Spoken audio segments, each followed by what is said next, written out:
जी डिस्टूडेंट्स, कैसे हैं आप? आई होप आप सब ठीक हैं। डिस्टूडेंट्स, आज का हम आपको बताएंगे बायोलॉजी का पेपर पहला ग्रुप, और उसके बाद आपको बताएंगे दूसरा ग्रुप। दोनों पेपर आपको हम इसी वीडियो में बताएंगे, और इसके सारे आपको की भी बताएंगे। तो लिहाजा वीडियो को अंत तक देखें। लॉन्ग क्वेश्चन आंसर भी सारे शॉर्ट भी बताएंगे। तो ये जो है पहला सवाल है जी, which one of cells do not enter to G O phase? कौन से सेल जियो फेज में बिल्कुल भी एंटर नहीं करते हैं? तो स्टूडेंट्स याद रखिएगा, आपके जो स्किन सेल्स हैं जिन्हें हम एपिथेलियल सेल्स भी कहते हैं, ये कभी भी जियो फेज में एंटर नहीं करते हैं।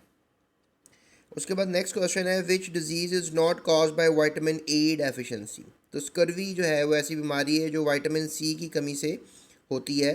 ड्राई स्किन जो है ये आपकी विटामिन ए की कमी से है। ब्लाइंडनेस भी आपको विटामिन ए की कमी से है। पुअर ग्रोथ भी विटामिन ए की कमी से है। सी जो है वो आप कह लो कि। उसके बाद है जी, द टर्म प्रोक्रियोट किसने यूज़ की थी सबसे पहले? तो स्टूडेंट्स, इसमें जो है अर्नेस्ट हैकल का नाम आता है कि इसने सबसे पहले टर्म प्रोक्रियोट जो है वो यूज़ किया। ऑप्शन ए जो है इसका राइट आंसर है। उसके बाद है जी, लॉक एंड की मॉडल जो है वो प्रपोज किया था। लॉक एंड की मॉडल याद रखिएगा, दिया गया था बाय एमल फिशर, क्योंकि रॉबर्ट ब्राउन ने न्यूक्लियस डिस्कवर किया था। E Chatton is also use terminology for classification. Sheldon Schwartz ने जो है सेल थ्योरी दी थी। उसके बाद है जी, जूजिनम का जो है वो साइज़ क्या होता है? जूजिनम का कितना मीटर लॉन्ग होता है ये? तो स्टूडेंट, जूजिनम का साइज़ है that is 2.5 metre, that is option number C. फिर है जी, scientific name of mustard plant, यानी ये जो सरसों का पौधा है इसका क्या नाम है? ब्रासिका कैम्पेस्ट्रस नाम है इसका। ऑप्शन बी इसका आंसर है। होमोसैपियंस, एलियम सीपा और पाइसम सैटिवम, ये मटर है। एलियम सीपा प्याज है। होमोसैपियंस इंसानों को कहते हैं। उसके बाद स्टूडेंट्स, नेक्स्ट क्वेश्चन है, ribosomes are constructed in? Ribosomes जो हैं ये कहाँ पर पैदा होते हैं, कहाँ पे बनते हैं?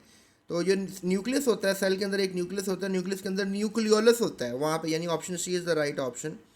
ईआर में प्रोटीन्स वगैरह बनते हैं, राइबोसोम्स यहाँ पर भी होते हैं, लेकिन बनते ही न्यूक्लियोलस में है। यहाँ पे एम्बेड होके, या कह लें कि इनकी असेंबली जो है वो एंडोप्लाज्म रेटिकुलम में या साइटोप्लाज्म में होती है। न्यूक्लियर पोर से बाहर आते हैं इनका जो राइबोसोमल आरएनए है। और न्यूक्लियोइड जो हैं ये तो बैक्टीरिया के सेंट्रल पार्ट को कहते हैं। हु वर्ड ऑफ बायोलॉजी जो है वो कौन सी लैंग्वेज से ड्राइव हुआ है? तो that is from a Greek, लातीनी ज़ुबान से।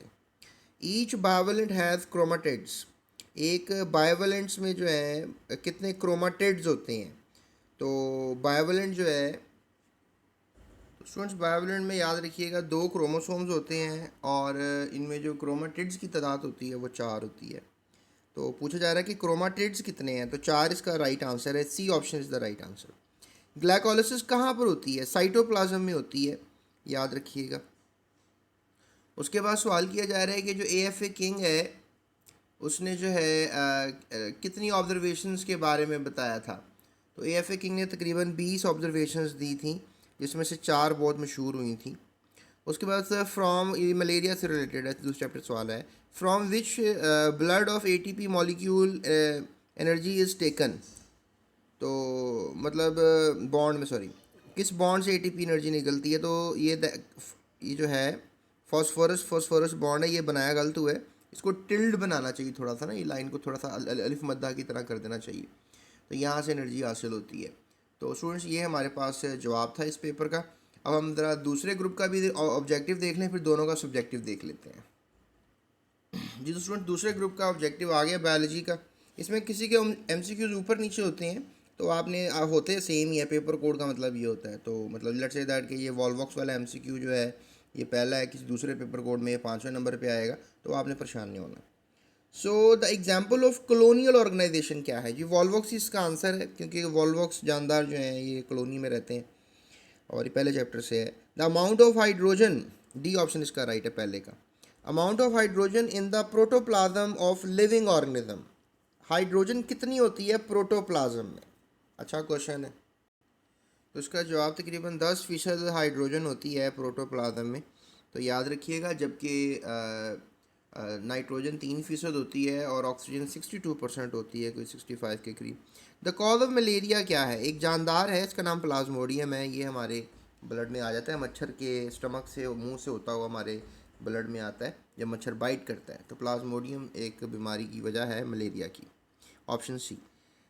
इन which season houbara bustard migrate to Pakistan? Houbara bustard, इसे हम तलोर भी कहते हैं उर्दू में। ये तकरीबन बलूचिस्तान के इलाके में एक परिंदा माइग्रेट करके आता है, यानी ट्रैवल करके आता है फ्रॉम द इंडिया श्रीलंका।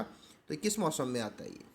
तो याद रखिएगा, ये सर्दियों में आता है, ठीक है जी, विंटर सीजन में आता है आपका। ये है इंडेंजर्ड स्पीशीज़ का टॉपिक है, चैप्टर 3 में बायोडाइवर्सिटी में वहाँ लिखा हुआ है। उसके बाद स्टूडेंट्स, अगर हम मज़ीद सोचे समझें, the major component of plant cell wall क्या होता है? प्लांट सेल वॉल ज़्यादातर सेलुलोज की बनी होती है। तो प्लांट सेल वॉल की बात हो रही है। अगर फंगस की होती है तो काइटिन की होती है, बैक्टीरिया की होती है तो पेप्टिडोग्लाइकन की होती है। कोलेस्ट्रॉल तो हर सेल वॉल में होता है थोड़ा बहुत, और सेल मेम्ब्रेन में, सॉरी सेल वॉल में नहीं, सेल मेम्ब्रेन में। तो लिहाजा ये तो हिस्सा ही नहीं होता सेल वॉल का। तो बहरहाल ये तीनों होते हैं, लेकिन प्लांट सेल में सेलुलोज है, पॉलीसेक्राइड है, एक कार्बोहाइड्रेट है। Which one of the following have no cell wall? इसमें सेल वॉल किसकी नहीं होती है? तो एनिमल्स में कभी भी सेल वॉल नहीं पाई जाती है, एनिमल के सेल्स में, याद रखिएगा। ऑप्शन बी इसका आंसर है। During which phase of meiosis crossing over takes place? Crossing over किस में होती है? तो स्टूडेंट्स याद रखिएगा, क्रॉसिंग ओवर जो है हमेशा प्रोफेज 1 में ही हो जाती है। तो प्रोफेज 1 इसका राइट आंसर है। उसके बाद है जी, which phase cell prepare protein that is essential for the mitosis, mainly for the production of spindle fibres. तो ये अब आपके इंटरफेस के कुछ हिस्से हैं। तो किस फेज़ में जो है बनता है प्रोटीन? तो G1 phase, G2 phase, GO phase में तो नहीं बनेगा, एस फेज़, ये तीनों में से एक फेज़ हो सकता है। तो G1 फेज़ के बाद एस फेज़ आता है, एस फेज़ के बाद G2 फेज़ आ जाता है। तो G1 फेज़ में ही प्रोटीन्स बनना शुरू हो जाते हैं स्पेंडल फाइबर के लिए। और एक मिनट में आपको बताता हूँ। बल्कि ये जो प्रोटीन्स हैं जो प्रोफेज़ में बनते हैं वो तो ऑर्गेनेलिज बनाने के लिए होते हैं, बल्कि G2 फेज़ के अंदर होता है इसका जो आप G2 फेज़ होगा। So B is the right answer, क्योंकि G2 फेज़ में आप याद रखो बनते हैं, क्योंकि in the G2 phase cell prepares proteins that are essential for the process of mitosis, mainly for the production of spindle fibres. ठीक है, ये सेंटेंस लिखा भी हो आपकी बुक में। उसके बाद ये लिपेज एंजाइम कहाँ पर एक्ट करेगा? लिपिड्स पे करेगा जी, लिपेज। प्रोटीएज प्रोटीन पे करेगा। एमाइलेज कार्बोहाइड्रेट्स पे करेगा। और न्यूक्लिक एसिड की बहुत से एंजाइम्स होते हैं।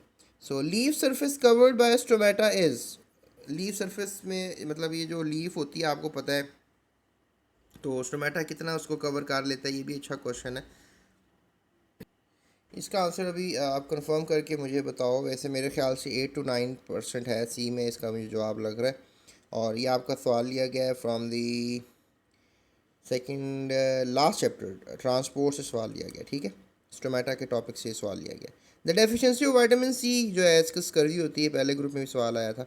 The most important food transport in the form of, food हमेशा स्टार्च की फॉर्म में स्टूडेंट्स ट्रांसपोर्ट होता है, ये याद रखिएगा। अब सब्जेक्टिव देख लेते हैं।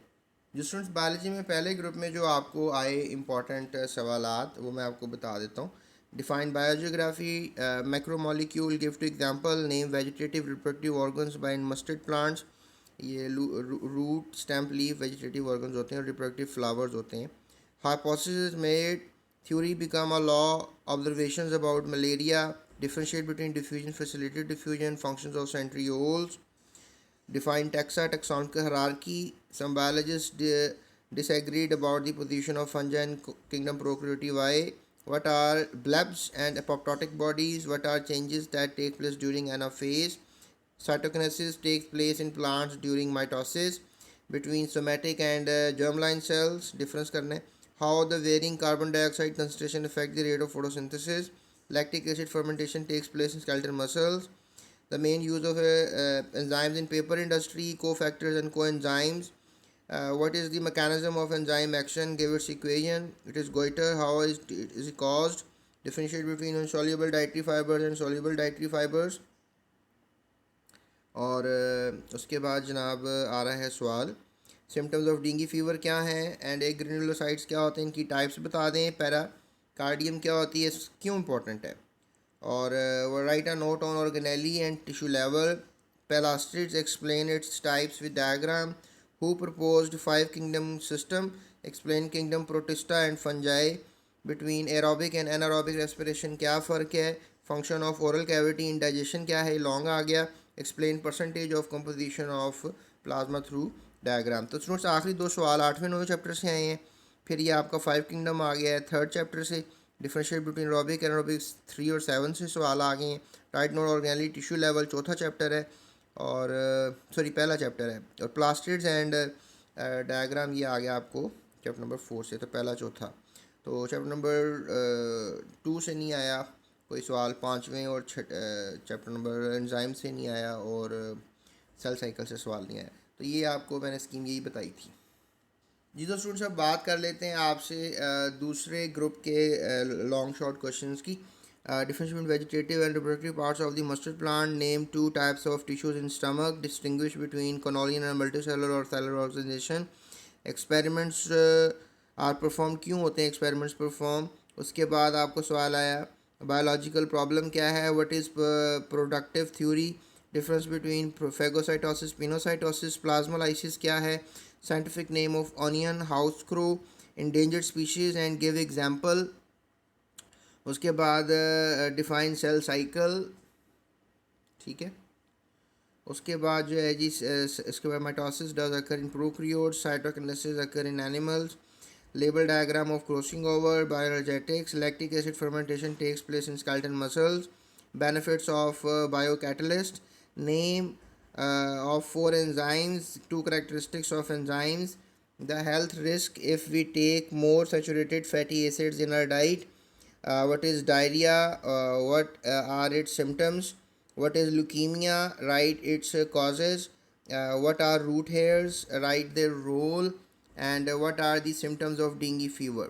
उसके बाद स्टूडेंट्स सवाल आया जी describe organelle and cell level, what are compound tissues, explain it types, explain taxonomic hierarchy, explain the role of chlorophyll in light in photosynthesis, define dietary fibre, explain types and their benefit, describe pressure flow mechanism. Pressure flow mechanism, dietary fibre, ये सब मैंने guest they दिए थे, वही सवाल आए हुए हैं।